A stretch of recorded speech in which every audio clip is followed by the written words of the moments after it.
Assalaamu calaykum.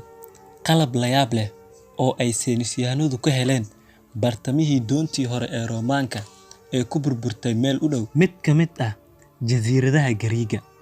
Haddii aad ka heshay muuqaalkeena, fadlan like garee. Sidoo kale, comment noo dhaaf. Aaladan oo u rogmaysa dhammaan fikradaha ay u maleynayeen aqoon-yahanadu taariikhda iyo cilmi baarayaasha dhacdooyinka adduunka. Sidoo kale, waxaa soo bixi doona su'aalo. Daawadaha qaaliga ahow, si degan ila soco si aad u aqoonsato mid ka mid ah waxyaabaha qarsoon. Sheekadeenu maanta waxay bilaabatay 1900 dhalashadii Nabi Ciise kadib markii Elias Stadiatas uu sameeyay howl maalmeedkiisii kaasoo ahaa inuu u quusto ama uu u galo salka badda si uu u soo qaato isbuunyo. Maalinkaasina Elias nasiib uma yeelan inuu helo isbuunyo fara badan, sidaas darteed wuxuu go'aansaday inuu isku dayo in uu meel kale u beddesho si uu u tijaabiyo nasiibkiisa. Horay ayuu u dhexgalay. Go'aanka kalluumaystahan Gariiga ah wuxuu saameynta ugu weyn ku yeeshay daahfurka mid ka mid ah waxyaabaha qarsoon ee taariikhiga ah ee ku wareersan yihiin aqoon-yahanada taariikhda iyo cilmi baarayaasha qarniga. Elias wuxuu rabay sida caadiga u ahayd kalluumaysigiisii isbuunyada ah. Elias wuxuu ogaaday markab qadiimi ah oo Gariig ah kaasoo ku jira masaafo qoto dheer in ka badan 200 oo feet hoosta biyaha dushiisa.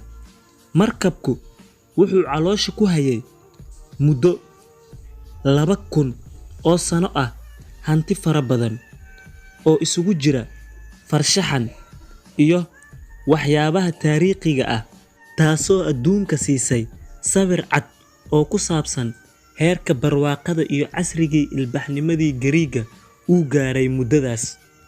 Taariikhyahanadu iyo cilmi baarayaashu hantidaas ayay ku wareejiyeen tanis. Ujeedaduna waxay tahay nadiifinta iyo barashadooda.